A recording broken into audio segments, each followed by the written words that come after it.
Hos Aubo har det altid været sådan her, og det er ikke fordi, at grønt er blevet det nye sort.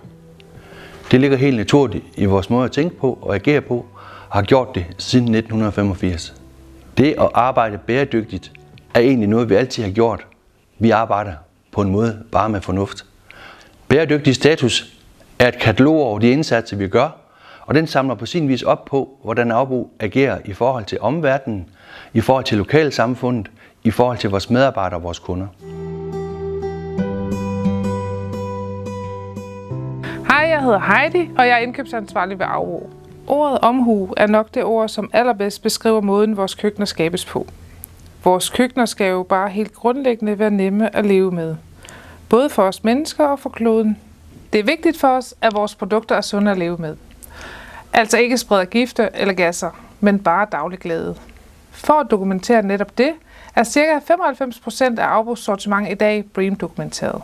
BREEAM er verdens længst eksisterende metode og mærkningsordning, som vurderer og klassificerer bygningers bæredygtighed. Hej, jeg hedder Michael, og jeg er ansvarlig for den daglige produktion her ved Aubo. Når vi producerer køkken og bad her hos Aubo, så sker det egentlig altid ud fra 3 simple principper. Vi bruger mindst muligt, vi bruger det med omtanke, og vi bruger det gerne igen. Selvom det måske egentlig ikke er noget, vi går og tænker så meget over, så ligger det meget til vores vestjyske snusfornuft og mentalitet at passe på det, vi har. Vi søger hele tiden nye måder at optimere produktionen og minimere vores spild på. Kort sagt, så lader vi være med at fråse. Hej, jeg hedder Niels, og jeg er personalchef hos Aubo.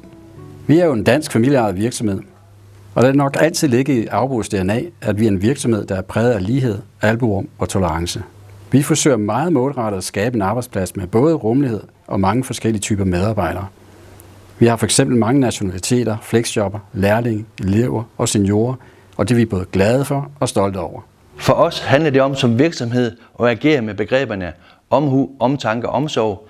Vi har hele tiden masser af initiativer omkring nye investeringer og tiltag. Altid har vi fokus på energioptimering, bæredygtighed af ressourcer, menneskers ergonomi og produktivitet. Det har vi haft i mange, mange år, før bæredygtighed kom på dagsordenen i Danmark, i Europa, i hele verden. Bæredygtighed har altid været i fokus hos Aubo. Lige fra den der Jens skabte virksomheden, og det har været det alle årene frem til nu. Og det er noget, der optager bestyrelse og medarbejdere på alle niveauer i organisationen.